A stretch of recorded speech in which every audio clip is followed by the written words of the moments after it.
Hello again, Melissa here, life coach and founder of Peak Living with Mel. Welcome, welcome. Just a brief announcement. We've been doing some shaking up at Peak Living with Mel. You know, we have 3 areas of focus now. So we will still have our life coaching focus, which is the Peak Living with Mel page, and that will remain, where we help people to develop that success mindset and successful habits so that they can accomplish their life goals. And we also now have a weight loss focus. We'll be doing weight loss coaching. That's on a separate business page. And soon we'll be starting a coach startup consultancy service. But the Peak Living with Mel, this remains. So I'm glad for those of you who follow our videos and who are inspired by our teachings. And thanks for all of you who share, who take the time to share or comment and give feedback. That's greatly appreciated. So today we're talking about living the life you want. I think I saw someone just join live. Thanks for joining live. I can't see who is joining live. I'm streaming from my laptop and I'm unable to see live persons who have joined live unless they comment. So if you want to comment or say hi or what part of the world you're joining for, just comment in the box and then I'll be able to see who's live. So today, our topic for today is living the life you want. I promise we shan't be too long. So, you know, before I even dive into the topic, I just want to ask, you know, I love to ask those rhetorical questions, those questions that get you thinking. And I just want to ask you to reflect upon these questions. Do you sometimes feel like there is more to life? Do you sometimes feel like you've had enough of the routine and that you could find that you want to find a greater purpose in life? Has that ever happened to you? Where you feel you could be doing more? Where you feel that your skills, your talents, you could be doing more with them. You could be having a greater impact. And if you felt that way, that's great. You know, sometimes in life, our life takes a certain path. And in some cases, it's not our fault. And in other cases, it's due to our poor choices or bad decisions, limiting beliefs and our fears, and our life has ended up on a certain path. But what I want to say to you today, for all of you who will watch this video, is that regardless of the path that your life has taken, you can live the life that you want. Many persons before you have done so. Some people have changed their life at the age of 65. They have done so at all ages. You can live the life you want. But what is first crucial is for you to know what is that life that you want. Because sometimes we think we desire a certain thing, and really and truly, we don't own that vision. Really and truly, we're just walking in our father's path or mother's path, or the path that our friends said that we should have taken. And it's not a vision or a goal that we own. So what really is the life that you want to have? What is that legacy that you want to leave behind? What do you want to be known for? What is the life that you want? And there are several exercises that I could share to help you discover that. But due to time constraints, I'm going to share just one question to help you do that. And it may sound like a simple question, but believe you me, I have used that question. When you take the time and you ponder upon that question, deep reflection, you will be able to come up with an answer. And here is the question that I would like you to consider. If money wasn't a constraint, if time wasn't a constraint, if resources were not a constraint, what would you do with your life? Write that down. If money, time, and resources were not constraints, what would you do with your life? Think of that. Would you be giving back more to society? Would you become your own boss? Would you take that passion you have for crochet, for knitting, for dog grooming and turn it into a business? Would you take that skill or that expertise that you have for proofreading and start your own business?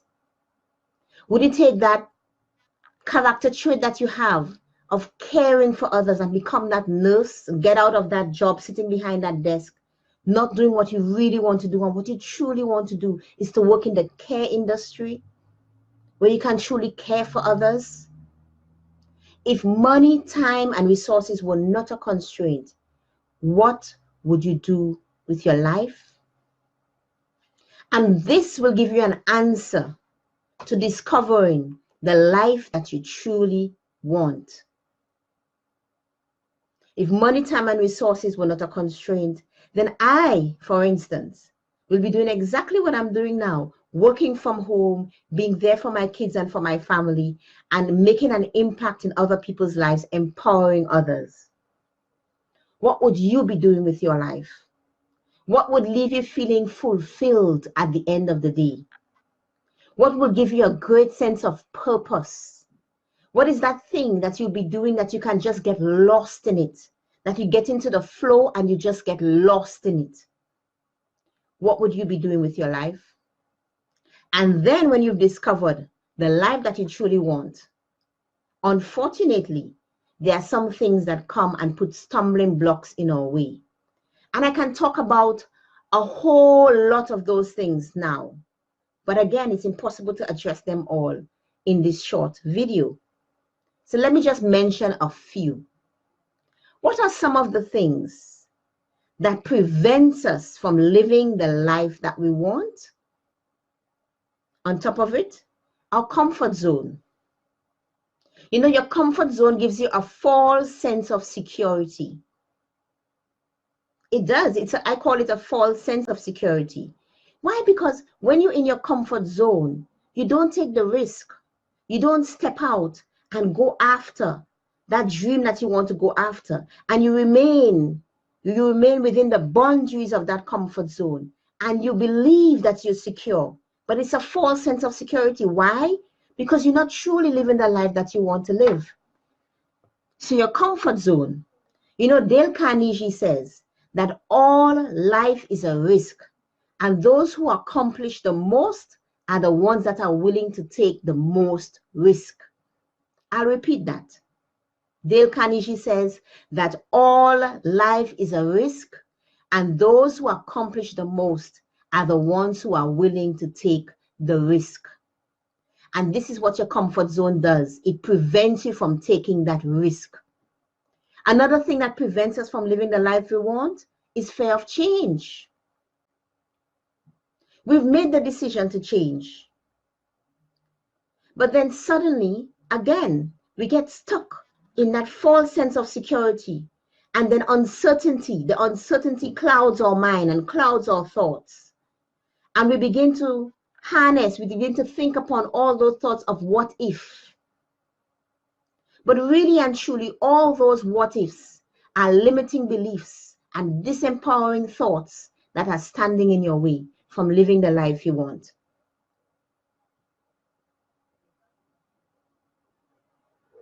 And limiting beliefs is another great one that stops people from living the life they want. Another one is lack of self-confidence. Sometimes we don't believe in ourselves that we can do it. So you have to boost your self-confidence. And if there are persons around you who do not believe in your dream, who do not believe in your goal, who do not support you, separate yourself from them if you can. Reduce your interaction with them if you can. Don't share your dream with them if you can. Because they would put stumbling blocks in your way and keep you back from living that life that you want. Thank you for joining, Eloise. It's so good to have you here. And finally, like I said, I could talk about so many others, but I promise to keep this short. Finally, it's our past failures. This is another great one that stops us from living the life we want. And unfortunately, we use our past failures as justification for something not working in the future. So we use that past negative experience to inform our decision making in the present, which then impacts the outcome that you will get in the future. So which of your past failures, which of your negative experiences have you been allowing to impact your decision making, to impact your choices, and by extension, prevent you from living the life that you want? It's time to learn from those failures and let it go. And finally, I just want to share 6 powerful tips on how to get to the life you want. Number 1, you have to know what you want. Get clarity. And the simple question that I shared earlier in this video will help you to achieve that clarity. If time, money, resources were not a constraint, what would you do with your life? And this will help you to figure out what is it that you truly want to do with your life.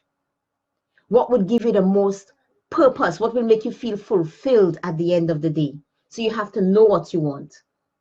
Secondly, you have to design a path to get you to that goal. You see, quite often we set up a goal in our mind, but we don't break it down. So we get overwhelmed because we're looking at the big picture. But it's the small steps that will get you to that big picture. So you must break it down. And you chart a path to get you from where you are now to where you want to be. Thirdly, begin to take action immediately. Some of us, we know what we want. We have a path or a route to get us there. Let's use a simple example. Perhaps you want to become a medical doctor. You've charted a path to get you there. You've identified all the courses of study that you need to undertake to get there. So you have clarity on what you want. That is what you want to do. Why? Your big why is because you love helping others. You love caring for others. And that is the job that you want to do. You want to help. You want to serve your community. So you want to become a medical doctor. You have a path to get you there. Perhaps you sat down with a career coach, and that career coach has helped you with that path to get you there. Perhaps you've sat down with a life coach like myself, and a life coach has helped you set a path to get you there. But then what happens? You do not take action immediately. And that is another shortcoming that people sometimes make. They fail to take immediate action. Do not put it off. Do not procrastinate. Do not say, I'll start when. Start now. Start now. And if you lack resources to get you there, then hey, you break your goal down further. What is it that I need to do to get the resources that I need to get in order to get to that first step to set me on the course to the life I really want? So there are no obstacles. Once you have clarity on the life that you really want, when you discover what it is you're missing, when you've charted that path, then you decide on what you need to do to get. What is it that you need to get in order to start on that path? Fourthly, don't dwell on failure. You know, Calvin Helen says, adopt a constructive attitude towards failure. Don't dwell on it. We've all failed. Even the great scientists, even Thomas Edison with his numerous inventions, we've all had or experienced failure. But you have to have a constructive attitude towards failure. What is it that you can learn from failure positively and apply and then move forward? Now, fifthly, I want to interject this here, visualization. You know, visualization is one of the first steps to programming your subconscious mind. And some of the persons who have achieved great success in life, even Oprah Winfrey, I've heard talk about it. They have used visualization techniques. You know, I was reading a book, I can't remember the name of the book, but I was reading a book a long time ago, and it was a book on discovering your strengths. And what the author of the book was saying is he had his clients, you know, visualize themselves performing a task, and even visualize themselves while they're performing the task take all the steps that they need to take in order to get that task done, because he was helping them to become more productive as well. And even through that visualization process, acknowledging that the weaknesses that they had and how they can work to overcome those weaknesses or areas for development, whether it was through delegation, etc. So people have used visualization not just for getting money, not just for achieving success, but for becoming more efficient, for becoming more productive. Even sports personalities, they visualize the race, they visualize themselves taking part in the competition. Because, you know, Charles Garfield, what he says is, he has discovered that numerous peak performers use the skill of mental rehearsal of visualization, and they mentally run through important events before they happen. And I just want to quote here from Calvin Helen on the empowering mindset.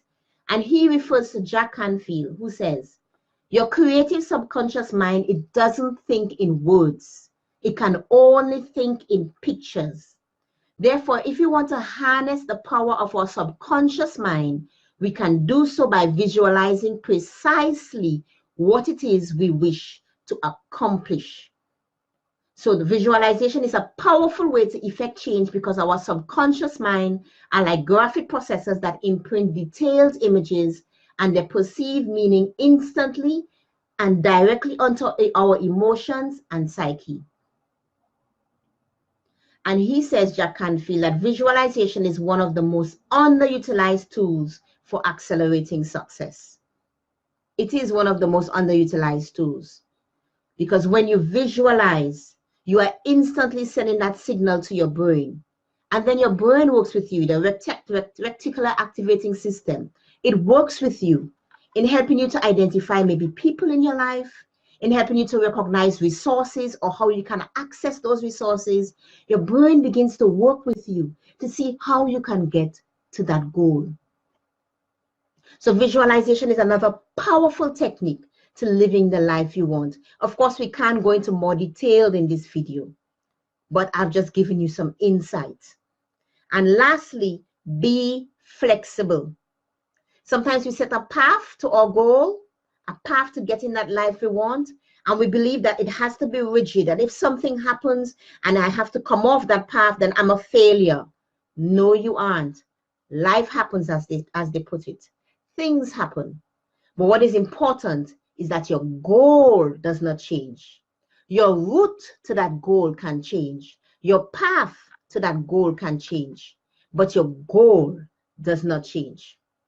If I have to use my personal life as an example, when I left school, I did not have the opportunity, for instance, to pursue my bachelor's degree, my master's degree, and follow that career path as is defined in society to get to the doctoral level. Because I had to work and provide for myself, find my own resources to pay for my studies. So what did I do? I pursued a Cambridge International Diplomas, 2 Cambridge International Diplomas, which in the British system, 2 of them is equivalent to a bachelor's degree, which got me into the master's degree program, and then I was able to get into my doctoral program. So you see, the goal remained the same, but the path was different. I had to be flexible. But sometimes some persons view flexibility as a failure. It is not a failure. You can't be rigid. Rather, if you're rigid, you stand a greater chance of not achieving the goal that you want to achieve, because sometimes you do need to be flexible. So there you have it. If you want to live the life you want, no matter your age, don't say I'm too old. That's a limiting belief. Don't say I'm too young. It is a limiting belief. Don't say I don't have the money. It is a limiting belief.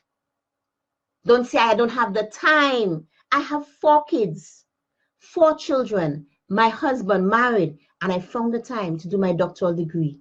You can make the time. These are just excuses, and I don't want to offend anyone, but I want to tell you, all of you who will watch this video, that the life that you want to live, don't allow excuses to put stumbling blocks in your way. Begin to take action now to get you there. You can achieve that life. Persons have turned their lives around at the age of 65. Some have turned their life around at the age of 35. What are you waiting for? What are you waiting for? And sometimes it may take longer than you plan to get you there. But what is it that my famous author, Napoleon Hill, I love his book so much. What is it that he says? If a plan doesn't work, you change your plan. And you keep changing that plan until you find a plan that works. Again, going back to my example, the goal remains the same. The plan may change. So I want to thank you for watching. And if you watch the replay, thank you for taking the time to watch the replay. If you love this video, please like or comment. It will inspire me at least to continue to do some more, because I'm really doing it for people like you, for all of us. We all need the inspiration. We all need to be empowered. We all need direction from time to time. So I would love to hear your thoughts. Please like or comment and share with someone who you think will be inspired by this short teaching. Thank you so much. And if you want to know more about me, hop over to my website, www.peaklivingwithmel.com. Thank you. Bye.